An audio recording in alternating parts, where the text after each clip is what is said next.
Have you ever wondered how the stories you see right here on 25 News get made? As part of National News Literacy Week, we give you a peek behind the curtain into the life of our reporters. Plus, a Tejano artist persisting in getting his career back on track after suffering a bad case of COVID-19. We have his story. And we are tracking a storm system tonight, which will be crossing through West Texas and into southern Oklahoma. Unfortunately, it looks like it's going to be a little too far north for us to see any significant precipitation out of it, but it will stay cool for the rest of the week. Your 25 News starts right now. Connecting the Brazos Valley, this is KRHD News. Hi there, everyone. Here at 25 News all week long, we are taking you behind the scenes, showing you the decision-making process into how we make a newscast. As journalists, we are tasked with asking the tough questions, but you as a viewer should also hold us accountable. Tonight, we'll show you a day in the life of 25 News reporter Austin Walker, taking you behind the scenes. It is all part of National News Literacy Week. The day starts like any other job, getting ready and not looking like a slob.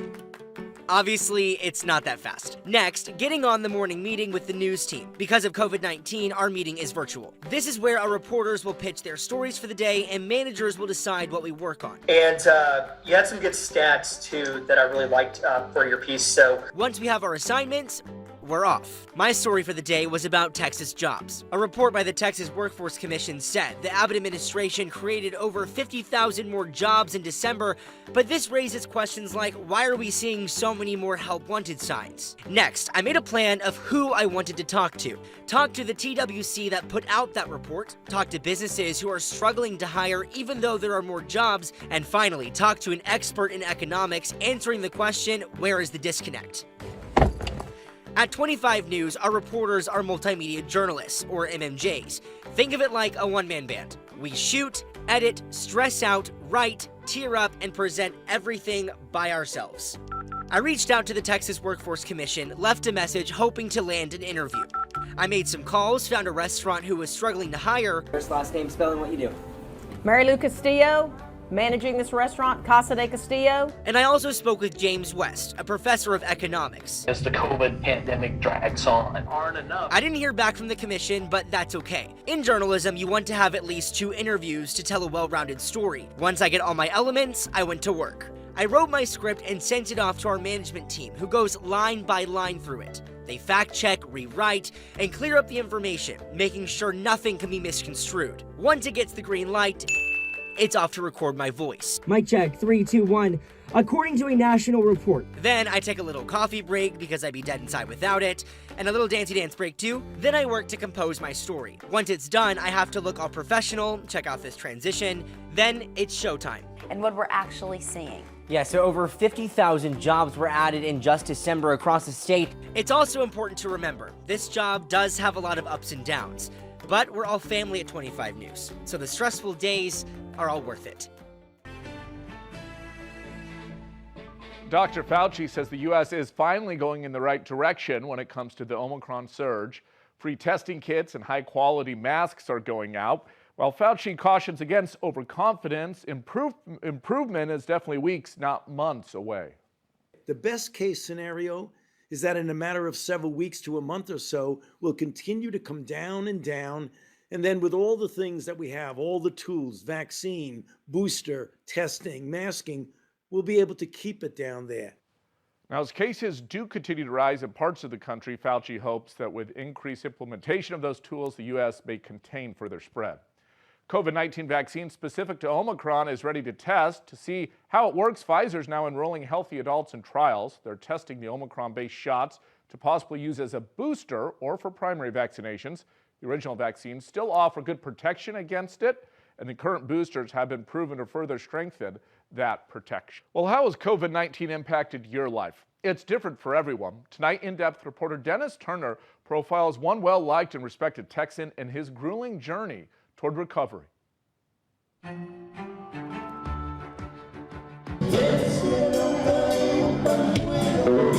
Audiences know Little Joe is a man who stands on principle, but always entertains, whether he's singing.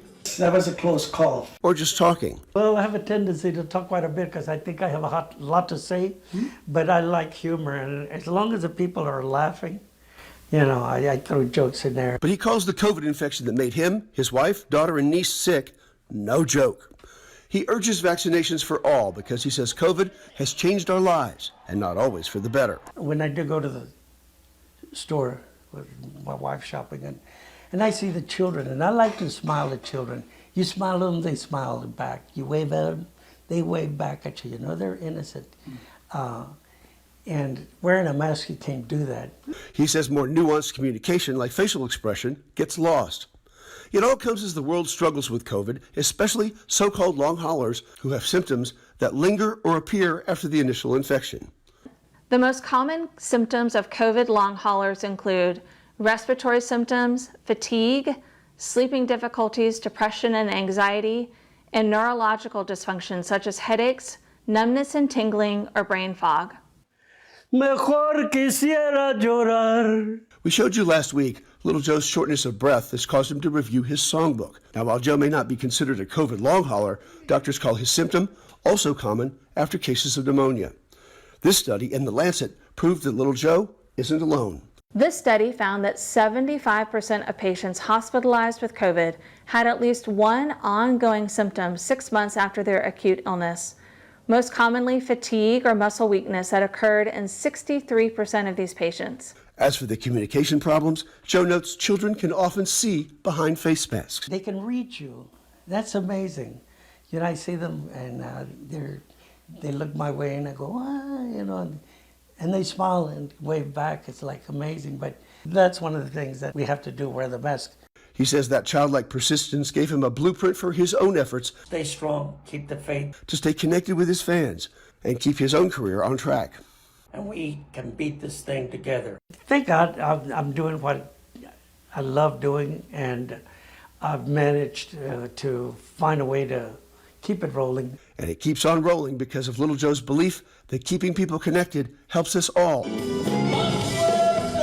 And he calls music one of the best ways to do the job. In Temple, Dennis Turner, 25 News. We're in the middle of probably the greatest workforce shift of our lifetime. People are quitting, but also getting hired in record numbers, and employers are putting more interest than ever on experience, no matter the position. AARP found in its latest workforce survey, more than 3/4 of companies prioritize skills over education. More employers are also focused on hiring more diverse candidates, which could also mean multi-generational. Because what they know is a multi-generational workforce increases productivity, lowers absenteeism, and increases employee engagement. All wonderful things for an employer and an employee in a workplace. Employers say they value soft skills and can teach the hard skills. AARP says to focus on highlighting soft skills in your cover letter and interview. They have an employer pledge program where you can search companies committed to hiring specific workers like older Americans and veterans. We really encourage employers to look at the employee based on what they bring to the table and interview that employee to look for a good fit. And don't worry about whether they're 25, 35, or 55 as far as what it's going to cost, because you never know. This may be someone who is stepping back from a more stressful career and doesn't want as much responsibility and maybe will take a lower pay, or has recareered and is into something new now and is expecting lower pay, or has been out of the job market for a while and is not going to expect a big salary. Tomorrow afternoon, AARP is hosting a free online career summit to the public. Anyone can sign up at aarp.org/summit. There will be webinars on getting through applicant tracking systems, tough interview questions, upskilling, and reskilling. Career coaches to chat with and a free resume critique will also be available. Well, artificial blood could be a part of the solution to blood shortages in the future. Why researchers working on this say it's not about replacing natural blood, but instead helping people before they get to the hospital. Google is again trying to pull back on its targeted online advertising. It's proposing another new system to replace the third-party cookies we currently use. Google's trying to phase that out by the end of the year. Under this new tech, Google says its Chrome browser would provide a list of interests based on a user's recent history. Users would be able to delete interests the browser assigns to them or turn off their history entirely. The SAT will transition from paper to screen. The College Board anticipates that change happening in 2024. It says it wants the test to go digital to stay relevant as more colleges make standardized testing optional for admission. The SAT will also be shortened from 3 hours to about 2 hours. Elton John may not be saying farewell to the Yellow Brick Road just yet, but he is taking a break from it. The Rockers postponing 2 shows in Dallas, one for tonight, one tomorrow, after testing positive for COVID. Tour officials say he is vaccinated and boosted and right now only has mild symptoms. Fans are advised to hold on to their tickets for rescheduled performances to be announced a bit later. He had only returned to the stage last week after a nearly 2-year hiatus because of the pandemic.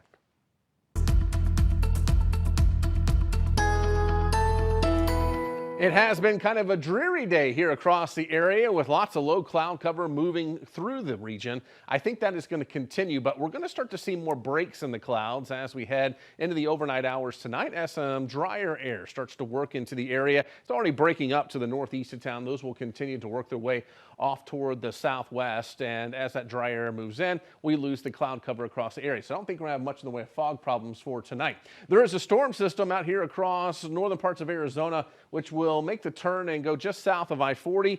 It looks like that could provide snow for West Texas and the Panhandle for tonight into Oklahoma, but it's going to be too far north for us to see any moisture out of that. So that one's going to pass us by with little fanfare, as you can see as we make our way into Wednesday morning, clearing out here across the area. This is showing mostly sunny skies through Wednesday afternoon. There could be a few clouds as that system passes to our north, but nothing that is going to be too terrible across the area. It's still a little more sunshine than what we saw today. Then we move into Thursday. Our next storm system will be on approach, so there could be some clouds around, especially by Thursday afternoon. I think it stays dry on Thursday, but what happens Thursday night into Friday morning? Still a lot of question marks with that. Some models remain bone dry, while others have some showers developing across the area. So we're at least going to put a low-end chance of some showers as we make our way into Friday. We'll see that in a second here. But tonight, temperatures will be into the 30s for the most part. Chilliest conditions across the north. And then we're looking at highs in the 50s as we make our way into tomorrow, and that 10-day forecast showing a high of 54 on Wednesday, 59 on Thursday, with mornings down into the 30s. Friday, there's your chance for a couple of showers. We'll put that at 30% right now and 54 degrees for a high. Then we're looking at 60s for the weekend. If you have some outdoor plans, weekend's looking good for you. Lots of sunshine expected here. Then increasing clouds late Sunday going into Monday, a 40% chance for a few showers. And then we may have another system by the middle part of next week that could provide us with some scattered showers and thunderstorms Wednesday into Thursday as another cold front moves in. As we face a nationwide blood shortage, a dozen free Krispy Kreme donuts is the latest incentive to try to get people to donate. The donut promotion is going on all of this week, and you have to order in person and show confirmation of your donation to get the deal. The American Red Cross says the blood shortage is the worst it's been in more than a decade. But could artificial blood be the answer in the future? It's something scientists have been working on for decades, but we're getting closer now to this being a new reality. We're not proposing artificial blood to replace natural blood when natural blood is available. This is intended for a situation that we call BNAO. Blood is not an option. So the option is basically to bleed to death. Blood in a blood bank stays good for 42 days. And once you take it out of the blood bank and it reaches room temperature, it's only good for 4 hours and can't go back. Artificial blood has to be stored at room temperature. In the past, people attempted to create blood substitutes by chemically modifying the hemoglobin, the protein that makes our blood red. But serious safety concerns caused the FDA to shut down all the trials in the early 2000s. The field went cold for a while, but breakthroughs in other areas of medicine have now enabled a new approach. What we were able to do is take the hemoglobin out of a red cell and repackage it in an artificial membrane that's like a nanoparticle, so it's very small. And this corrects the safety problems that we have when we have hemoglobin free in blood, and it also allows the artificial cell to imitate the behavior of a normal cell. That artificial blood, Dr. Alan Doctor and his team are working on a dry powder that stays good for years at room temperature. A medic would just need to mix it with water. Doctors see this being used for people before they get to the hospital. They'd be able to perform a transfusion at a crash scene or in the ambulance. The emergency department is a major drain on the blood supply, and in particular for O-negative blood. Which is in a special short supply. And so by bringing these patients in, quote, tanked, then, we save the natural blood for other indications. He expects the artificial blood he's working on through the University of Maryland and his company Kalisite to get FDA approval for human testing in about 2 years. He expects it would be 5 to 6 years after that before it would be available to use outside of a study. A few other U.S. teams are also working on different types of artificial blood, but they're not as far along with the FDA. I love field. Google is again trying to pull back on its targeted online advertising. It's proposing another new system to replace the third-party cookies used to track technology. Google is trying to phase that out by the end of the year. Now, under the new technology, Google says its Chrome browser would provide a list of interests based on a user's recent browsing history. Users will also be able to delete interests the browser assigns to them or turn the system off entirely. Big tech companies could be facing new regulations. A bill approved by the Senate Judiciary Committee targets self-preferencing by major tech companies. Self-preferencing happens when an online marketplace gives priority to its own products over third-party ones. Think Amazon promoting its Amazon Basics brand ahead of competitors. Antitrust experts say it's not much different from what you see in other parts of the economy. You go into any grocery store, you will find brand name products, and you will find the in-house product, the private label product. You'll find Cheerios and you'll find the generic competitor to Cheerios. The bill is specifically targeted at companies with more than 1 billion monthly users. Companies like Amazon, Google, and Facebook parent company Meta. The bill sets rules for self-preferencing, but also bans companies from exploiting data they receive from third-party companies. Legislators say they're trying to balance the concerns of small business with the right of the major tech companies.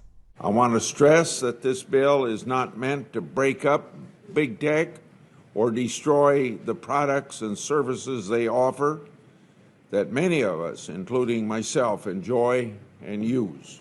Rather, the goal of the bill is to prevent conduct that stifles competition while ensuring that pro-consumer innovations and offerings are still available. Now, the bill passed by the Senate Judiciary Committee with bipartisan support. It will eventually go to a full Senate vote, then must pass the House. Several senators say they expect major changes before any new rules become law. Nearly 1/3 of U.S. adults admits to some form of financial infidelity against their partner. Why financial therapy experts say even hiding something small when it comes to money could point to a bigger problem. Financially cheating on your partner can be just as bad or worse than physically cheating on them. At least that's what 53% of Americans say in a new survey from creditcards.com. It can mean keeping big things from them, like debt or a separate account. But a financial therapy expert we spoke with says hiding the little things can sometimes hold the most meaning.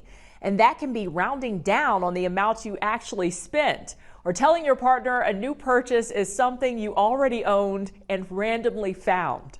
And those little indiscretions sometimes is a sign of that you personally are not self-assured about what you're spending your money on. Maybe you feel a little bit of guilt or shame about your purchases, or you don't feel the ability to be assertive and express your needs to your partner. Creditcards.com found Gen Z and millennials were the most likely to commit financial infidelity. They say this could be due to the relationship either being new or getting married later in life and being set in financial ways. But Gen Z and millennials are also the most likely to have divorced parents. they remember what happened when mom and dad split up, and they think, well, all right, I'm going to keep my own little pot of money on the side here in case this relationship doesn't work out. The thing about financial conflict is we know that it's qualitatively different than other kinds of conflict. We know that it tends to get nastier quicker, that it lasts longer. It's just uncomfortable. So that's where my advice would be. Let's talk about money, do it early and often, and I think that's going to head off a lot of these problems. Both experts we spoke with agree that everyone deserves a little bit of financial privacy, but it is important to let your partner know the financial aspects you're keeping from them and why. If it's something you can't reach an understanding on, that's when Megan McCoy says to try seeking professional help. She says it can also help to write down financial goals together and look at areas that need improvement. Well, there's a push before the midterms to make sure more people get out to vote.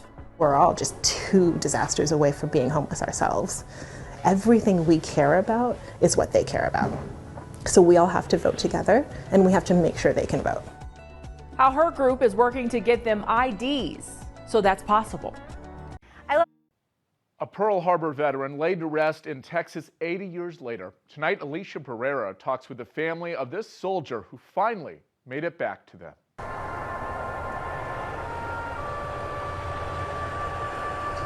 Navy Fireman First Class Frank Nichols was born in Eau Claire, Wisconsin in January of 1917. He enlisted actually 82 years ago today in the Navy, and he was assigned 2 months later to the USS Oklahoma. His younger brother actually joined at 17, and I guess he probably asked to be assigned to the same ships. On December 7th, 1941, an attack on the USS Oklahoma in Pearl Harbor left 429 service members dead. While his younger brother survived, Nichols did not. His remains would then be buried as unknown in the Punchbowl National Cemetery in Honolulu, Hawaii. And it was in 2016 that all the remains of the USS Oklahoma service members were finally identified thanks to the Defense Prisoner of War Missing in Action Accounting Agency. And it was then that the family of Frank Nichols knew that he needed to be closer to them in order to heal and honor the war hero.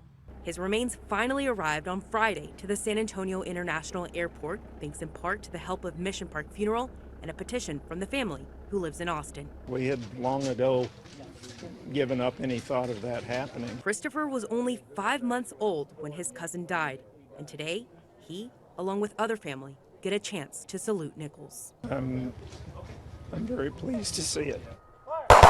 Alicia Barrera, KSAT 12 News.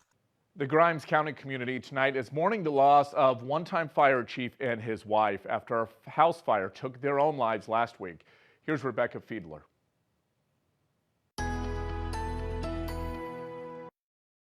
Just days after the untimely passing of Ronald and Donna Bussey, many in the Navasota community remained shocked and devastated. John LaFleur knew the Bussey couple for decades and worked with Donna Bussey within the JP's office for almost 15 years. Donna was giving and kind, and Ronald was a light in a dark world. He was real jovial.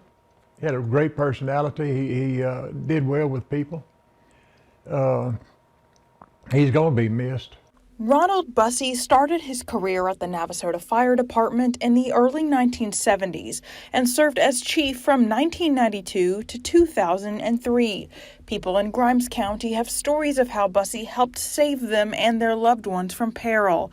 Former Navasota resident Russell Cushman recalls how Bussey saved his baby daughter from choking. He probably saved her life. It doesn't sound very dramatic today, but at the time it was the scariest thing that ever happened to me. Fire marshals are still investigating what caused the massive house fire that took the lives of Ronald and Donna last Friday. Funeral services are currently pending. Reporting in Navasota, Rebecca Fiedler, KRHD News. Texas A&M Forest Service reporting the Rolling Pines fire in Bastrop County is now 100% contained. More than 800 acres of land were burned in a blaze that started out as a prescribed burn. Crews will continue to monitor that area and begin fire containment line rehab later in the week. An update for you Aggies fans, a promising recruit may not actually be a part of next year's lineup. WTAW's Zach Taylor comes to us with the latest in sports. Here's your 25 Sports Update with WTAW Zach Taylor. Hey KRHD viewers, New Orleans Saints coach Sean Payton is stepping away from the franchise after 15 seasons. Payton led the Saints to their first and only Super Bowl win in 2009 and leaves as the team's all-time winningest coach. Some big men's basketball games tonight. Number 4 Baylor hosts Kansas State at 7. Top-ranked Auburn travels to Missouri at 7:30. And number 12 Kentucky entertains Mississippi State at 8. Third-ranked Arizona faces number 7 UCLA at 10. Major League Baseball and the Players Association may be getting closer to ending baseball's lockout. The league says it is open to a pre-arbitration bonus pool, but the two sides can't agree on how much. The Dallas Stars are going for their 4th straight win tonight as they're currently visiting the New Jersey Devils. The puck dropped at 6. The Houston Rockets host the San Antonio Spurs in a Lone Star showdown this evening. Tip-off is at 7 o'clock. Meanwhile, the Dallas Mavericks pay a visit to the Golden State Warriors at 9. And Danielle Collins is currently taking on Elise Cornet in the Australian Open women's quarterfinals. Later on, men's number 4 seed Stefanos Tsitsipas matches up against Jannik Sinner in the men's quarters at 10. From the WTAW Sports Studio, I'm Zach Taylor. The midterm elections are just months away, and millions of people across the country won't be able to vote unless they get an ID. Alexa Liacco spoke with a team helping people get more involved in democracy in what many people see as a pivotal year. It's dangerous being out here like this. It's not the life he pictured. All my clothing was robbed twice since I've been out. But Mark Perrone knows how he got here. And a bunch of bad decisions, bad times. I pretty much didn't want to do much more living. You know, I figured, you know what, I've seen the Royal Ascot in London, and I've seen prison. He's been on the streets in Los Angeles for years, and it's a chapter he's now trying to leave behind. It's very humbling. If I'm going to keep living, it's got me in a way better frame of mind, way better frame of character, you know. But finding housing and a job requires one thing he doesn't have, an ID. The ID issue leaves an adult who's walking around society helpless. It's kept him from getting help he needed. I still haven't got any stimuluses. They're just floating around out there somewhere. And it's kept him from voting. But that's all about to change. Now's the time, and there's no excuses because these folks are right here helping me, you know, put my life back together. He's talking about Kat Calvin. So, yeah. Your birth certificate shipped last night. Kat started nonprofit Spread the Vote to get eligible voters an ID. They've helped thousands of people across the United States get one. After the 2016 election, I was really looking at how we got here and what was happening in our democracy. But one of the things that we very, very quickly realized is that if you don't have an ID to vote, you don't have an ID for jobs or for housing or for, life. It's more expensive to get an ID than you'd think. His birth certificate cost $93. That was not a thing that he was ever going to be able to afford on his own. The people who have no income in this country, or who are low income in this country, they're the ones the government affects the most. And they're the ones who should be voting. As midterm elections approach, getting IDs to more possible voters means a chance for change. There's no way to pretend that we're going to have some miraculous election in midterms and everything's going to be okay. The hope, though, is that no one's given up. And she won't give up. That would be perfect, actually. Awesome. Thank you. Kat comes out here day after day, giving more people a path to participate. By income, by issues, by the fact that we're all just 2 disasters away from being homeless ourselves. Everything we care about is what they care about. So we all have to vote together, and we have to make sure they can vote. And for Mark, having an ID means more than a vote. Through this organization, I have a say-so in it. I don't have to keep waiting, It's opening other doors for him, too. He just learned he's on a list to get housing and could have a bed to sleep in within a matter of days. I just can't believe it. I'm still stuck on that. What started with an ID is now a possible home and a definite fresh start. It's amazing to me. I don't really know how to put it into words, You seen I broke right into tears right away because I live on the ground, All of these things, they're all interconnected. The more that we help the folks who are the most vulnerable, the more we're helping our whole country. In Los Angeles, it's going to be really good. I'm Alexa Liacco reporting. Alexa, thank you for that report. Well, as more focus is put on people experiencing homelessness across the country, we're looking at what's working to address the issue. Advocates say the solution has to be more than just providing services and instead building a system. Shelters are also opening up in areas where they haven't been before, in more suburban areas. These will all be low barrier shelters. The only requirement will be is you have to see a case manager. One of the newest efforts is underway in San Diego. Here, the case managers will check on their progress and set them up with services. They'll also work to get them into a 12-month rehabilitation and job training program. One MMA fighter is sharing a message across the country that's about a lot more than just boxing.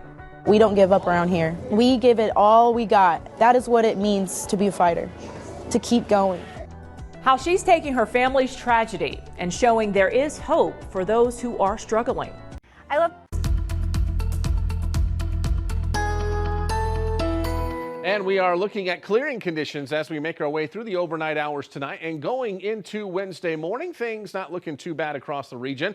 Could be a couple of clouds tomorrow. This is showing mostly sunny skies, but I do think a few clouds will be possible here and there as a storm system passes to our north, but it shouldn't have much of any effects on our weather around here. Then a few more clouds start to move in as we head into Thursday. Partly cloudy in the morning. We may cloud over by Thursday afternoon a bit as our next storm system will be on approach. But what happens Thursday night into Friday morning? Do we stay dry? Do we have showers? We're at least going to put about a 20 to 30% chance of rain in and let the models figure that out here over the next couple of days. I am leaning toward the drier side of things Thursday night, but it's something to keep an eye on. So tonight, temperatures are into the 30s for us pretty much area wide. Coldest conditions across the north could be below freezing in Centerville in the morning at 30, 39 in Bryan College Station down to Somerville and Brenham. And then tomorrow, highs into the 50s. So even with some sunshine, it should be below normal as we'll have a northerly and northeasterly breeze continue to bring that cool air in. And looking at your 10-day forecast, 54 on Wednesday, up close to 60 as we head into Thursday, and then we get knocked back down again with a breezy north wind on Friday and 54 degrees for a high. Could be a couple of showers around as well. Then we make our way into Saturday and Sunday, and we will have some sunshine around, so the weekend's looking nice. Maybe some more rain chances on Monday and by the middle part of next week as well. And look at this, we may even see some 70s next week, but that will be in advance of our next cold front, which will cool us off by the end of the week. There have been concerns about the potential for more child abuse, especially earlier in the pandemic. New findings show deaths of Black children from suspected child abuse or neglect are up. Now, this is from a report released by the U.S. Department of Health and Human Services. A leader in the department's Children's Bureau says disparities that were present before the pandemic were intensified. The report showed a 4% decrease in child abuse and neglect-related deaths, but about a 17% increase in the number of Black children who died compared to the previous year's report. Now, the group Prevent Child Abuse America says it's critical for families and kids to remain emotionally connected to extended family, peer groups, and other external support virtually if they can't be together in person. Scientists have taught these rats how to use the accelerator and even steer. Tomorrow, why this may be a major step in better understanding brain diseases. But still to come today, media literacy requirements are becoming more common in schools. But one state has now gone as far as requiring a full curriculum. We're checking out what it's teaching and how it's working. When a mom was given a national platform, she didn't only see it as her moment in the spotlight. Forrest Sanders shows us how she's turning her family's tragedy into a chance to highlight a subject important to so many across the country. When it's not school and homework, time together for 12-year-old Krhd Buchman and mom Jenny is comic book stores and video game stores. Yeah, you know, the usual. But what's perhaps not as usual is how people know Krhd's mom. She is MMA fighter Jenny Savage. I am Tennessee's only born and raised bare knuckle boxer female. It's pretty cool. I like it. Makes an interesting career day. The name Savage, where'd that come from? Oh yeah. From the Macho Man Randy Savage. Randy Savage looked like he is a champion no matter what. And that's something Jenny's working to pass down to Krhd. Cross? We come here to train. I actually kind of like it. These are great memories being made here with Mom Jenny. Jab crosses. One jab cross like this. Good job. Just like Krhd's made so many great memories with his dad, Richard Buchman. My dad, we used to have this place at my grandma's house. There was a shed. We hang out there, and we called it the Dude Cave. We had a connection of bond. Krhd tells us those first months of the pandemic were really hard for his dad when downtowns were quiet and people were isolated in their homes. He was depressed, and he's a social type of person. In 2020, he took his life. This pandemic is far more intense than just a virus. And I don't wish anyone to lose someone that important to them. Yeah. For her son, and in memory of Richard, Jenny decided there's something she needs to do. She's using interviews she gets from her platform as a fighter to talk about suicide prevention and mental health awareness. It should be spoken about a lot more. Jenny wants Krhd to know all the joys of being a kid, but also know it's not only agility and footwork that could be learned from these training sessions at the gym.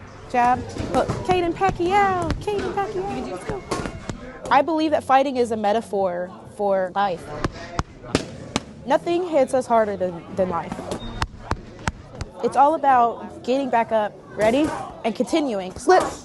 We all had, at some point in our life, felt like we wanted to give up. And for his mom's message, Krhd says, Yeah, I'm really impressed with my mom. We don't give up around here. We give it all we got. That is what it means to be a fighter, to keep going. In Clarksville, Tennessee, I'm Forrest Sanders. Forrest, thank you for that report. Well, as COVID hospitalizations go down in some parts of the country, they continue to rise in others. But more help is on the way.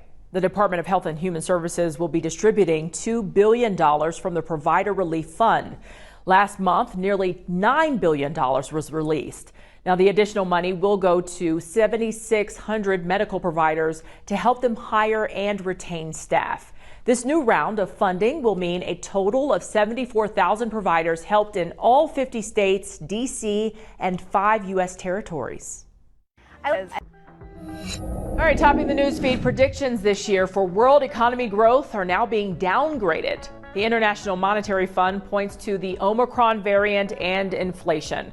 The institution now predicts the global economy will only expand 4.4% this year, and that's down from an estimated 4.9%. It's forecasting a 4% growth for the U.S. economy. As a way to deliver fresher produce to its stores, Walmart announced it will invest in Plenty, an indoor vertical farming startup company. Vertical farmers say this method grows high-quality produce year-round using less water and land and no pesticides. Experian will soon let people build their own credit report. It tells the Wall Street Journal this will help around 28 million adults who don't currently have a credit score. On-time utility and cell phone bill payments are among the things customers can include in the report. The SAT will transition from paper to screen. The College Board anticipates the change will go into effect in 2024. It says it wants the test to go digital to stay relevant as more colleges make standardized testing optional for admission. Now, the SAT will also be shortened from 3 hours to around 2 hours.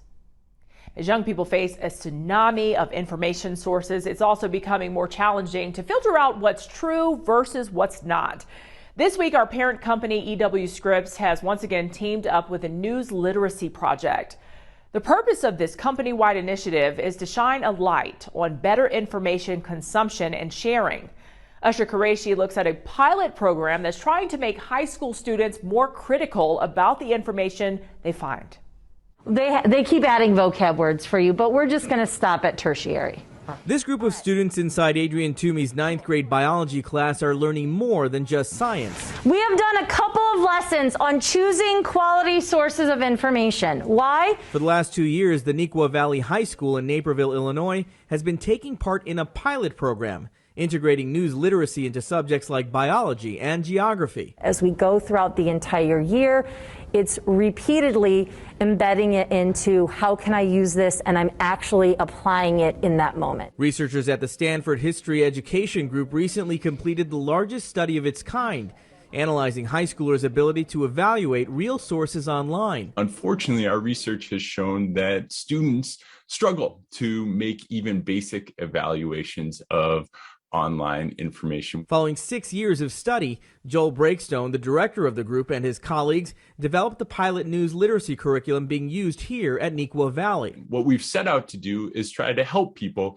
be more discerning when it comes to the content that streams across their screens. According to advocacy group Media Literacy Now, at least 14 states, including Florida, Ohio, Texas, and Colorado, have some media literacy requirements, but none go as far as Illinois, which requires a full curriculum. These are the posters that we put in all of our classrooms. School librarian Carrie Ori says freshmen here now have a toolkit to help them fact check before they share. They look at Instagram, TikTok, Snapchat constantly, and we want to make sure that every time they think, ooh, that's an interesting idea, they stop and realize who it is that they're actually listening to. The curriculum teaches them to distinguish between reliable sources, misinformation, and politically or financially motivated sources. Even when we're just like doing things for fun, it's better to have some sense in your mind.